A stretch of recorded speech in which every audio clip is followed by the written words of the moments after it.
Hey guys, I'm actually here for a very special thing. We're with Libby Harris from GRA. We're doing a live reaction video to the Federal Reserve. They just had their big announcement today. So it's February 1st, and they just had their announcement on like the new interest rate hike. They said that basically this is going to be the big one we should look at. They've been saying since like November that February was the month to look at when they're going to really announce their plan for 2023. So it's going to be kind of interesting to see what direction they take. So far in the past, Jerome Powell, that's the chairman of the Federal Reserve, he's indicated that they want to keep interest rates kind of where they are, maybe raise them a little bit more and hold them there throughout 2023. The markets kind of disagreed with them, so they're hoping that we'll see rate decreases by the end of the year. Personally, I don't think that's what's going to happen, but we'll see what Jerome Powell has to say right now. Libby's here to help provide commentary. We're going to kind of stop and start the video at different parts, make it a little easier for you to understand and kind of break things down in a simple way. But let's jump right into it. He has about 7 minutes of him talking and then like 30 minutes of question and answers. We probably won't do all the questions and answers, but we'll definitely watch the prepared statement. So we'll jump right into it.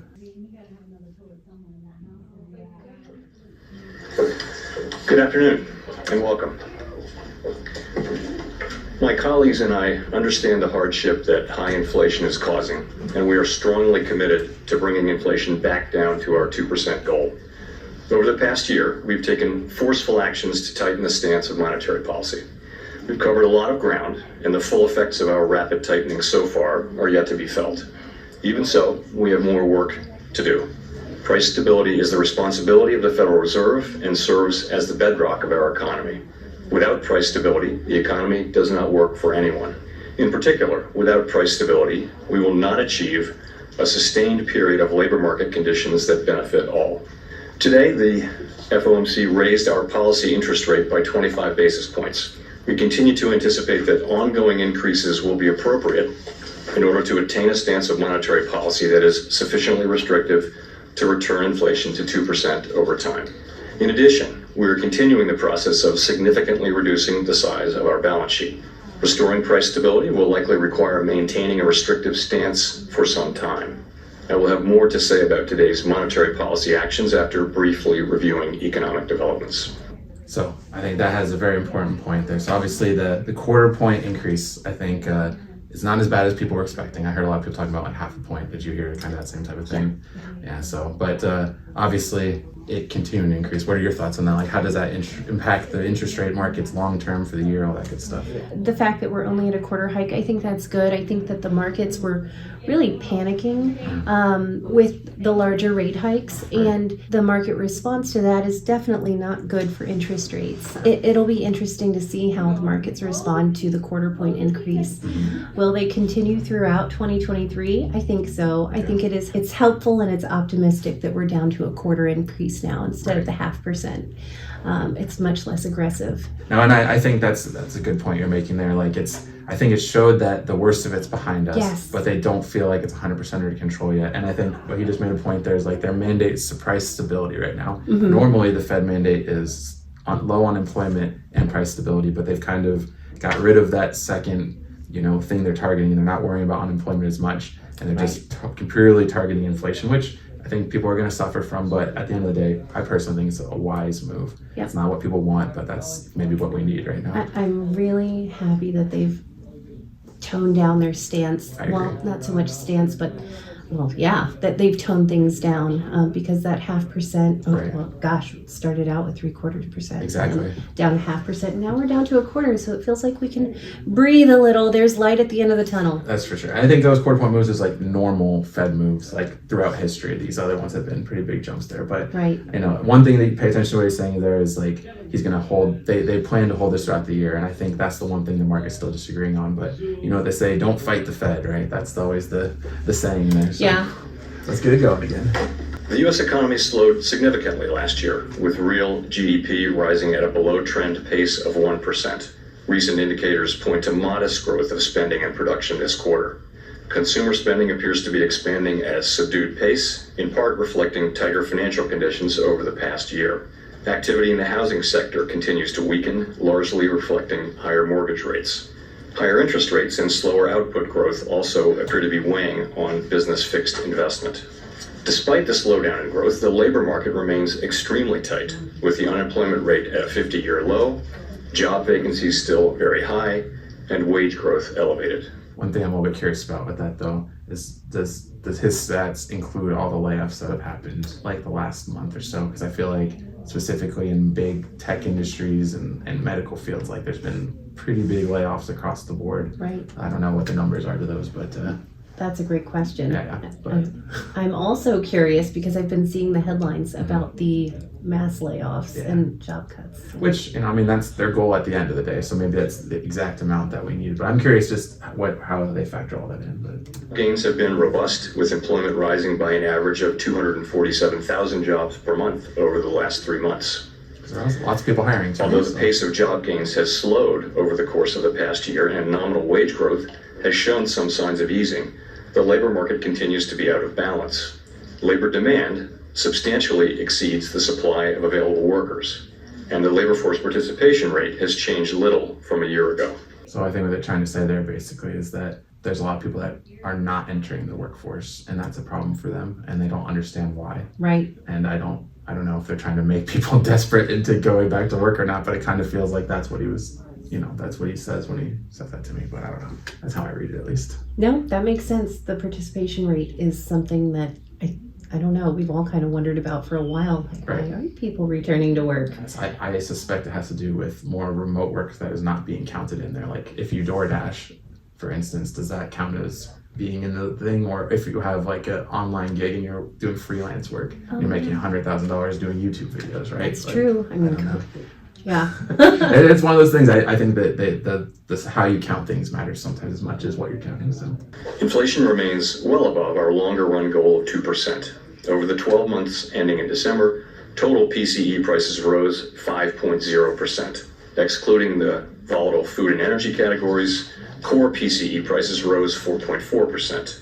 The inflation data received over the past 3 months show a welcome reduction in the monthly pace of increases. And while recent developments are encouraging, 8% is really high. we will need substantially more evidence to be confident that inflation is on a sustained downward path.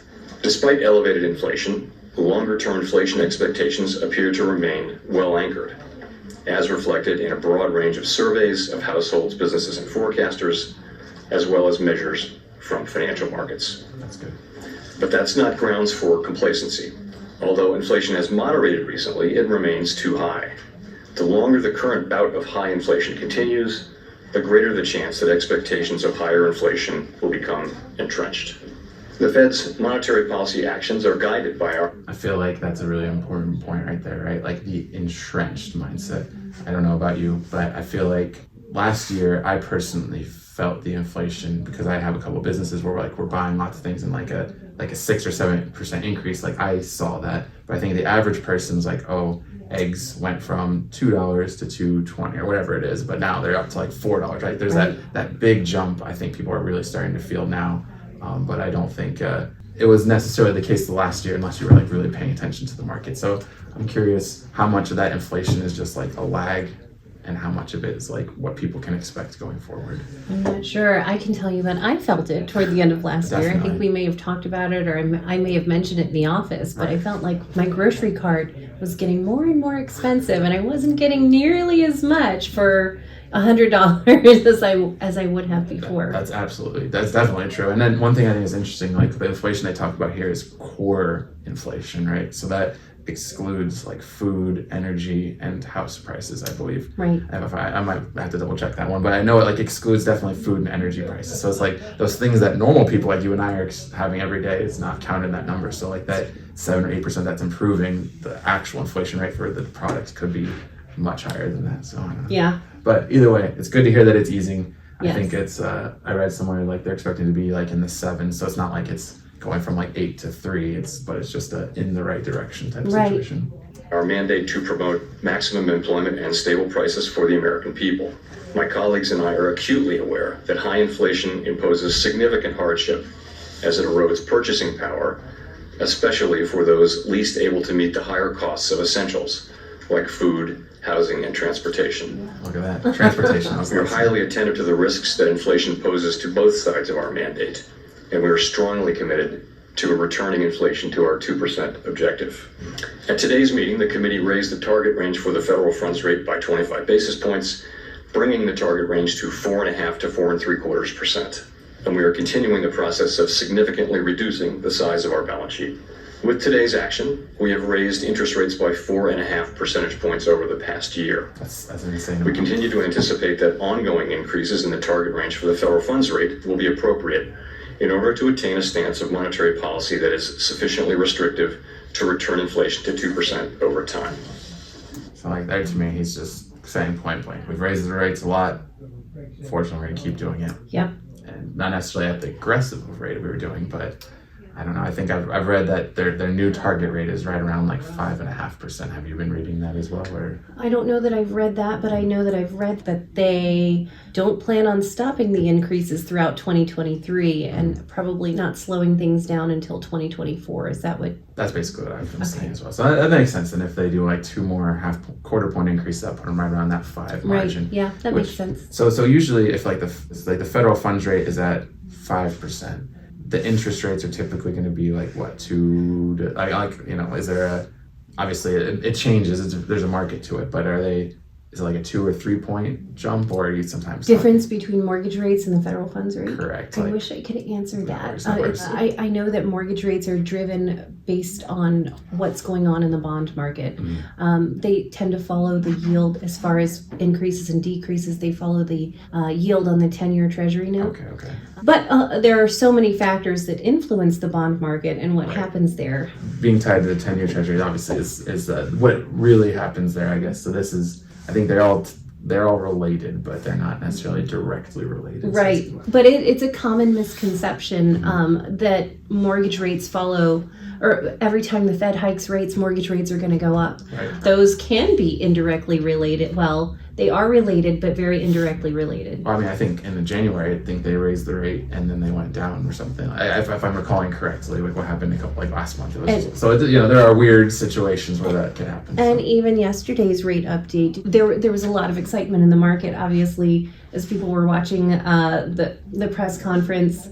It was right before the press conference. Rates had initially spiked, but as Jerome Powell was acknowledging that inflation was slowly coming under control during the press conference, the rates started to come back down, and we had a really strong rally in the bond market. That's good. I feel like the market and the Fed and the government are like each month they're getting closer and closer aligned to like, we can't keep having this crazy party we were having the last 2 years. But maybe we don't need to like tighten the belt so much that everybody starves to death and dies. Like where's the happy middle ground? Is there a possibility of like what they call a soft landing, or at least somewhere close to that? I saw a funny meme online about the soft landing. Oh, yeah, it was dated late 2007, and it says Fed predicts soft landing.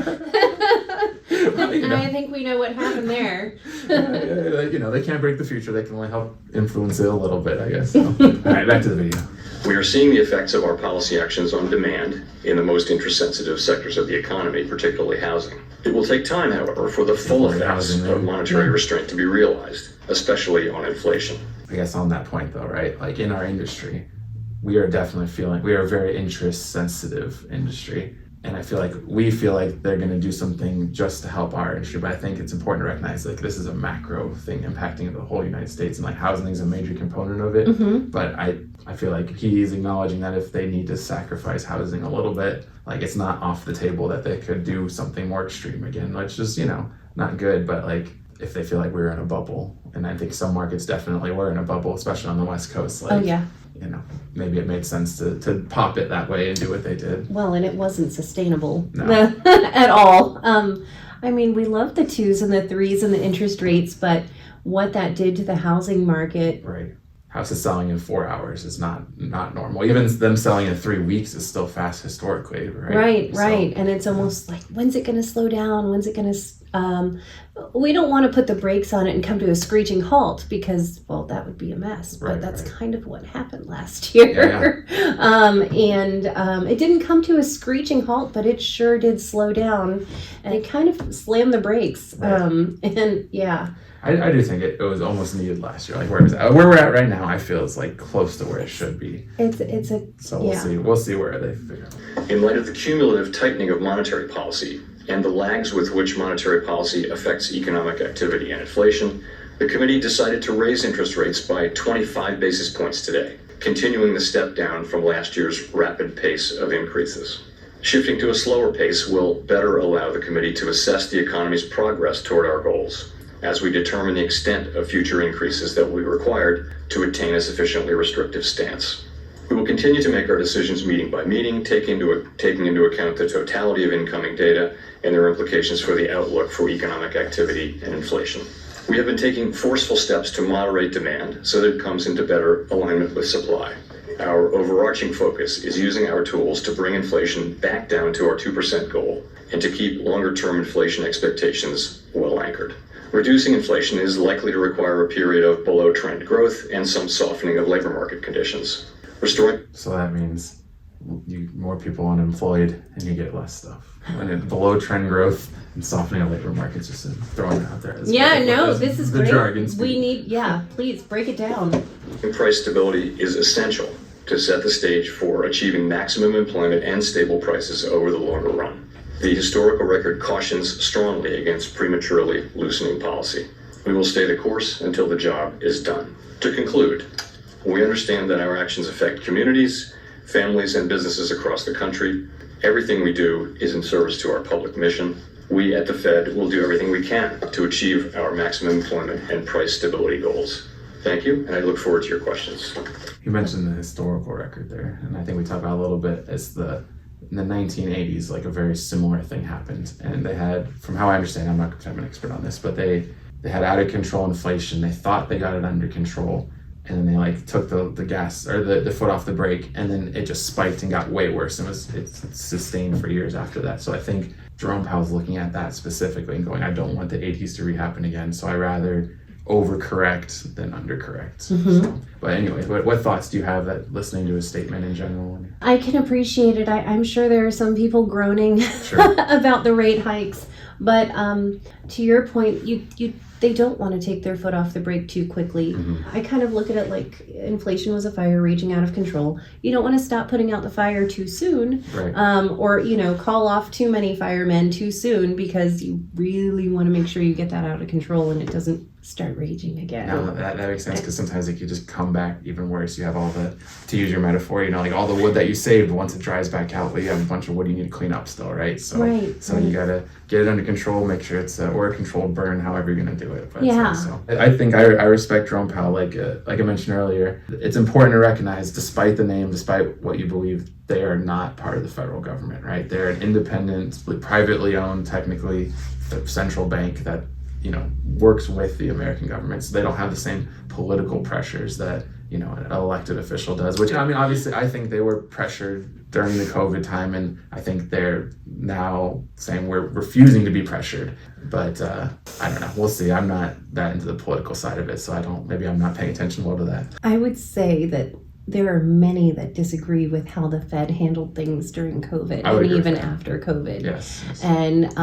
this whole inflation situation is partly their fault to begin with. Absolutely. And maybe that's putting it softly.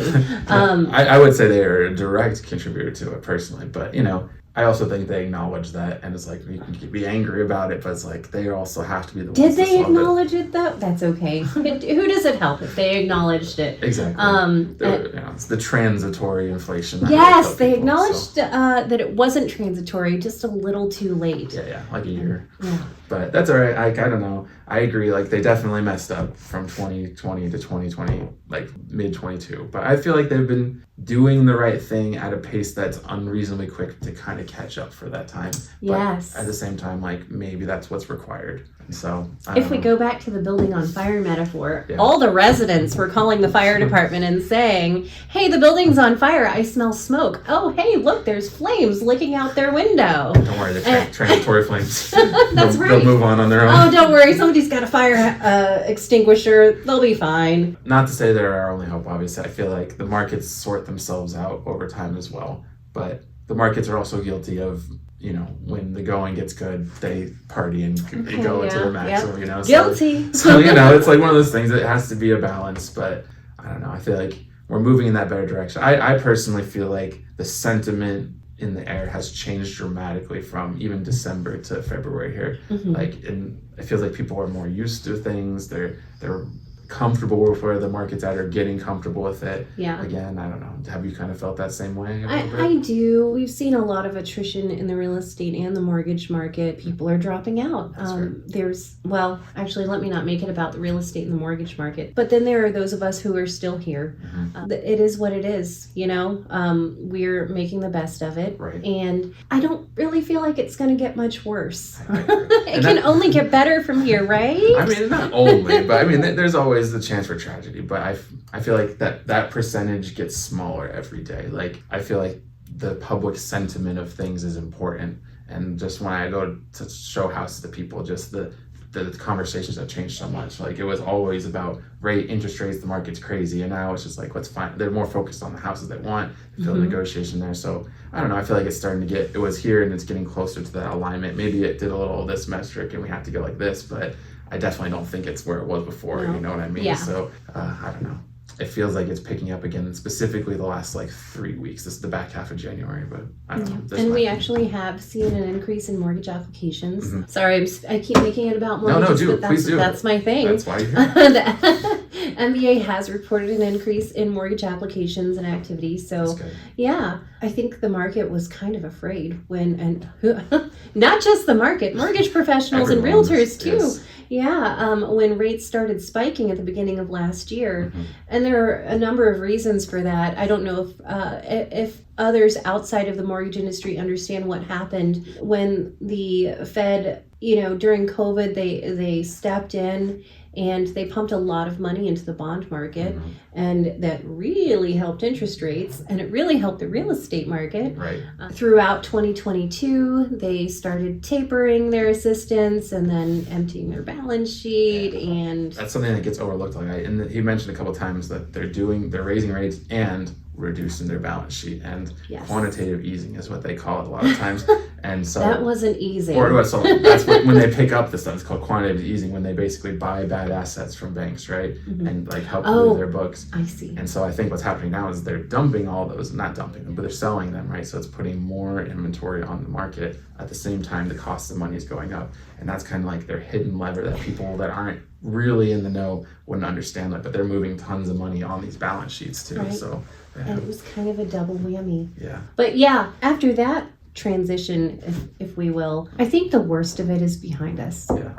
Knock on wood. I hope I didn't just jinx us. I personally agree with you. So time will tell, obviously. But I think our market in particular is a little bit more insulated, like Columbus is, versus nationally. But that's very true also. This is a national problem and thing that we're looking at particularly here. But I should keep that in mind. Yeah, exactly. I mean, Columbus bubble. Obviously, everybody's going to feel it, but I don't know. I just feel like there's just so much money coming in here. It's going to be hard not to at least move on for the next couple of years. Exciting. It is exciting. Yeah. So I appreciate you helping with this. But once again, thanks for joining us for this kind of reaction video to the February 1st Federal Reserve meeting. Once again, my name is Zack Linder. I'm with Zack Linder in the Zack Pack, powered by Coldwell Banker. You can reach me at 614-440-5800. This is Elizabeth Harris from Guaranteed Rate Affinity. My number is 614-208-9708, and you can find me at www.loanswithlibby.com. Perfect. Well, thanks, guys. Have a great day.